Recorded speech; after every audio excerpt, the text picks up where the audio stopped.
Assalamualaikum warahmatullahi wabarakatuh. Perkenalkan, nama saya Ahmad Najih Mustafa Fuadi, NIM 222 0151 143. Saya adalah mahasiswa dari jurusan Pendidikan Agama Islam kelas ekstensi A6 dari Fakultas Ilmu Tarbiyah dan Keguruan Institut Agama Islam Khozinatul Ulum Blora.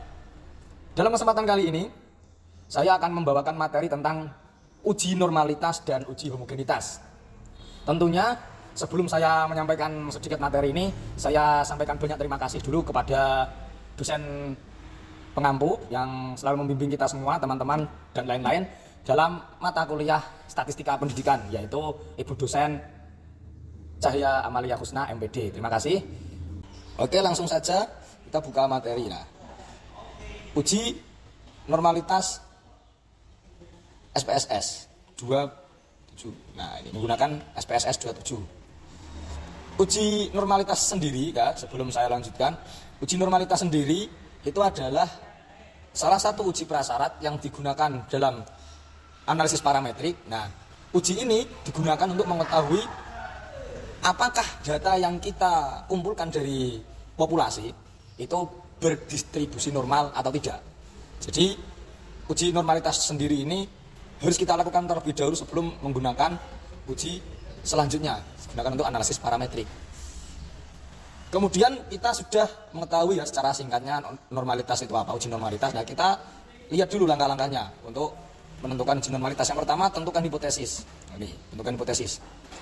Jadi ketika kita menguji normalitas, kita tentukan dulu hipotesisnya. Ada dua hipotesis, hipotesis 0 atau H0 dan HA, hipotesis alternatif. Yang H0 berarti data berasal dari populasi yang berdistribusi normal. Sedangkan HA, data berasal dari populasi yang tidak berdistribusi normal. Jadi untuk hipotesis ini, itu hanya asumsi dulu dari kita. Ada dua kemungkinan, datanya normal atau tidak. Nah, itu kita tentukan dulu hipotesisnya. Yang kedua, taraf signifikansi yang kita pakai, kita tentukan. Ya, yang kita tentukan tentunya untuk uji dalam bidang pendidikan, taraf signifikansi yang kita pakai itu adalah 0,05. Nah, jika sudah ditentukan, ada rumus yang dipakai. Banyak sekali, diantaranya ada Kolmogorov-Smirnov, ada Sapiro-Wicks, ada dan lain-lain, nah, seterusnya ada regulasi dan lain-lain. Cuma untuk kali ini kita pakai yang Kolmogorov-Smirnov. Nanti di SPSS tersendiri itu ada dua, ada Kolmogorov-Smirnov dan Sapiro-Wicks. Nah, nanti kita lihat di step-stepnya.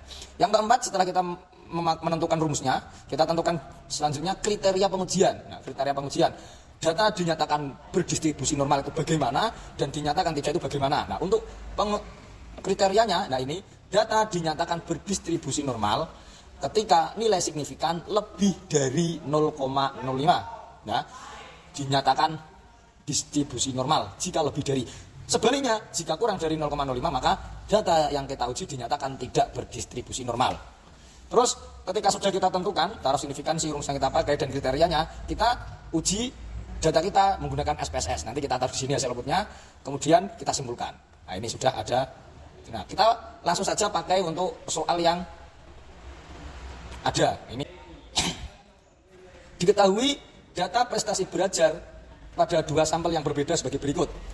Data kelas A dan data kelas B. Ini ada 70 dan sampai 87 dan 75 sampai terakhir. Ada dua pertanyaan. Berdasarkan data di atas tentukanlah apakah data prestasi belajar kelas A dan kelas B berdistribusi normal. Yang kedua, memiliki data yang homogen. Ini kita bahas yang pertama dulu. Kita membahas yang normalitas. Nah, kita kerjakan sesuai dengan urutan yang tadi. Hipotesisnya sudah kita tentukan, data berasal dari distribusi normal, taraf signifikansi juga, rumus yang kita pakai juga, kriteria sudah. Nah, kita pakai step yang kelima. Kita harus mencari hasil uji dari SPSS-nya. Nah, kita buka aplikasinya. Ada step-stepnya ini. Nah, uji normalitas. Yang pertama, ini caranya. Nah, yang pertama, masukkan data sesuai dengan kelompoknya masing-masing. Kita masukkan dulu. Tentunya kita masukkan. Nah, ini sudah saya ketik. Nanti bisa ditentukan ya.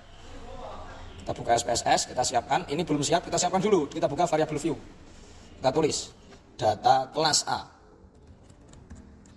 Kelas A, yang ini kelas B. Jangan lupa desimalnya kita hilangkan jadi 0. Ketika sudah gini kita masuk ke data view. Kita kembali ke data view. Nah, sudah kan? Kita masukkan data tersebut. Kita copy. Untuk menyingkat waktu ya, jadi sudah saya ketik. Kita pastekan di sini. Nah, ketika sudah, kita lanjut ke step selanjutnya. Yaitu ketika data sudah masuk, kita masuk ke step yang kedua. Klik menu Analyze, kemudian menu Descriptive Statistik, menu Explore. Nah, ini ada 3 step. Ini Analyze ya, Analyze. Kita masuk ke Descriptive Statistik. Nah, ini. Kemudian masuk ke Explore. Ini ya, Explore. Sudah ya kelihatan ya. Ketika sudah masuk ke menu seperti ini, kita lanjutkan step selanjutnya. Nah, kita lanjutkan step selanjutnya. Begini. Masukkan data view kelompok tadi pada menu Dependent List, kemudian masuk menu Plot. Oke, kita masukkan dulu.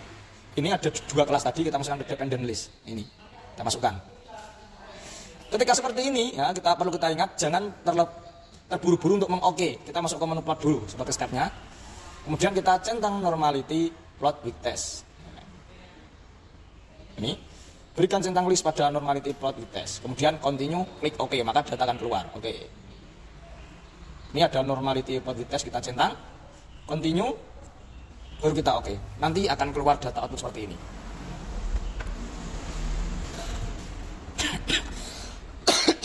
Nice. Nah, ini ada tabel, nah ini Test of Normality. Nah, Test of Normality. Kita copy aja, kita masukkan ke Word tadi ya. Kita copy, kita masukkan sini. Kita paste. Nice.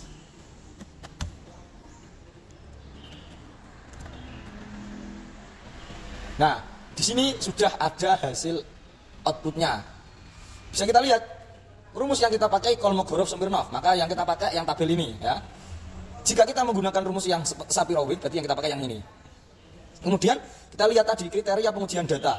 Nah, ini kriterianya kita pakai nilai signifikan lebih dari 0,05. Kita lihat di sini nilai signifikan. Nah, ini nilai signifikan. Nah, saya blok biar tahu. Saya beri warna biru ya. Ini.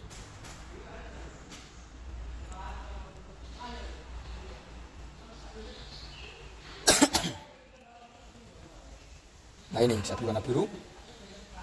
Ini juga. Jadi untuk baris ke bawah ini yang kita pakai untuk dihitung.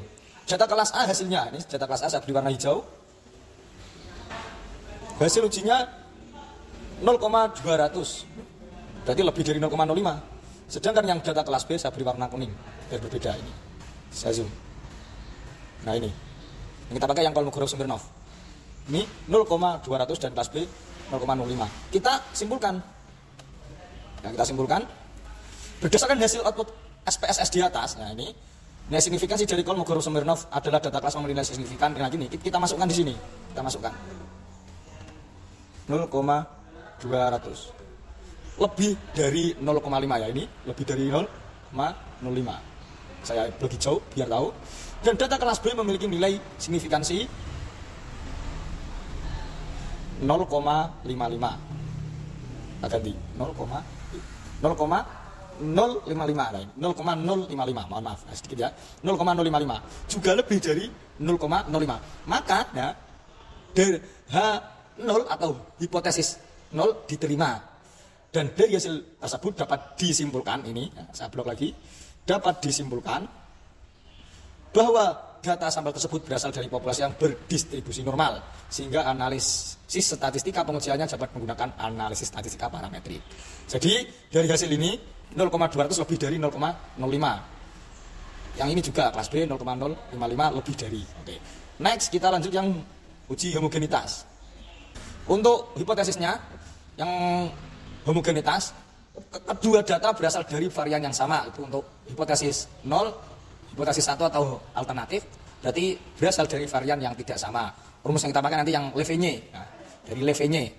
Kriteria pengujiannya masih sama. Jika nilai signifikan lebih dari 0,05, maka H0 diterima. Langsung saja, langsung kita lihat step-step mengujinya. Oke, kita buka. Nah, ini kita tutup dulu. Oke, nice. Caranya sendiri adalah sebagai berikut. Nah, ini. Yang pertama, masukkan seluruh data kelas dengan digabungkan dalam satu kelompok. Jadi, kalau normalitas itu sendiri-sendiri. Sedangkan untuk homogenitas nanti data kita digabungkan ditumbuk seperti itu. Oke. Kemudian buat kolom baru untuk diisikan label data sebagai kelasnya. Oke, bagaimana caranya kita lihat sebagai berikut. Oke. Ini data kelas A, ini data kelas B. Seperti tadi kita buka variabel view dulu. Kita buka ini. Kita tulis saja homogenitas. Karena biar berbeda ya, homogenitas. Desimalnya kita buat 0. Nah, sudah. Terus kita buat yang kedua, label. Next. Nah, desimalnya juga kita buat 0. Sudah ya? Dan ini homogenitas dan ini label. Diingat, untuk homogenitas kita gabungkan data. Ini ada data kelas A, kita copy. Ya. Kita pastekan di sini. Sudah, ya ini sudah ya, kelas A. Kemudian kelas B kita gabungkan di bawahnya. Gabungan di bawahnya. Seperti ini. Next. Sudah. Setelah itu, labelnya kita tulis di sini 1. Nanti untuk nomor 1, berarti nomor 1 sampai kelas A paling akhir. Jadi kelas A diberi nomor data nomor 1. Kita copy sampai bawah ini. Sampai sini saja. 1. Sedangkan nomor 2 kita gunakan untuk kelas nomor 2. Next. Oke. Sudah ya? Setelah itu kita buka variabel view. Nah, ini untuk yang label kita kasih value ini. Value-nya kita tulis. Kita masukkan seperti data tadi, nomor 1 untuk kelas A. Kita tulis 1. Labelnya kelas A. Kita add. Oke, yang kedua kelas B. Kita add.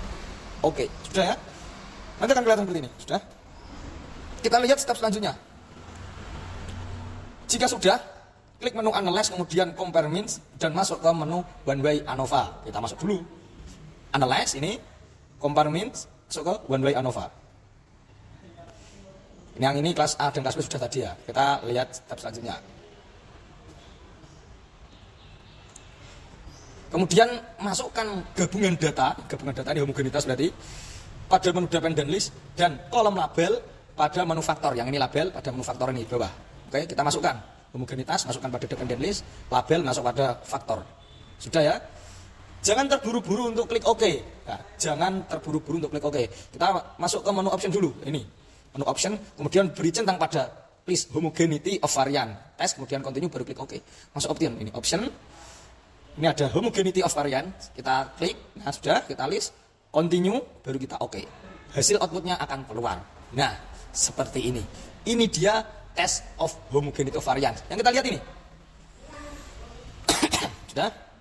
Nah, di sini hasilnya kita lihat ini ada tulisan Levene statistik ya. Berarti yang kita gunakan ini adalah rumus yang Levene. Oke, sudah kita copy. Kita masukkan ke Word tadi. Kita gabungkan, kita masukkan di sini. Kita pastekan saja. Oke, sudah. Nah, ini Levene statistik. Nah, ini saya beri blok biar tahu ya. Rumus yang kita pakai Levene statistik. Ya, saya beri blok kuning. Yang kita pakai ya, kriterianya dinyatakan varian homogen ketika nilai signifikan lebih dari 0,5. Kita lihat ini, tabel signifikansi, saya blok biar tahu. Saya beri warna biru, dan nilai yang kita lihat itu nih, yang selaras baris dari based on mean. Nah, ini yang atas sendiri nih. Saya blok dulu warna hijau. Nah, ini yang kita hitung di sini. Hasilnya 0,835. Hasilnya ambil dari hasil output SPSS tadi. Baru kita simpulkan, berdasarkan hasil output SPSS di atas, nilai signifikansi dari Levene, rumus Levene yang kita pakai ya, adalah 0,835. Lebih dari 0,05. Nah, kita blok. Nah, ini. Seperti kriteria tadi, jika signifikan lebih dari 0,05, maka H0 diterima. Bagaimana bunyinya? Maka dapat disimpulkan bahwa kedua varian, jadi data kelas A dan data kelas B, dinyatakan homogen atau dari varian yang sama. Cukup sekian, itu penjelasan dari saya. Jadi pada pertemuan kali ini kita membahas normalitas dan homogenitas. Cukup dari saya, jika ada kurangnya dan kesalahan dalam pembawaan materi, mohon maaf sebesar-besarnya. Cukup saya akhiri. Untuk nanti yang ingin bertanya bisa kirimkan di kolom komentar. Mau bertanya tentang sekilas tentang normalitas atau homogenitas, kita diskusikan bersama di kolom komentar. Oke? Selamat melanjutkan kegiatan dan aktivitas. Saya tunggu di episode selanjutnya. So, sehat terus. Oke? Saya akhiri. Assalamualaikum warahmatullahi wabarakatuh.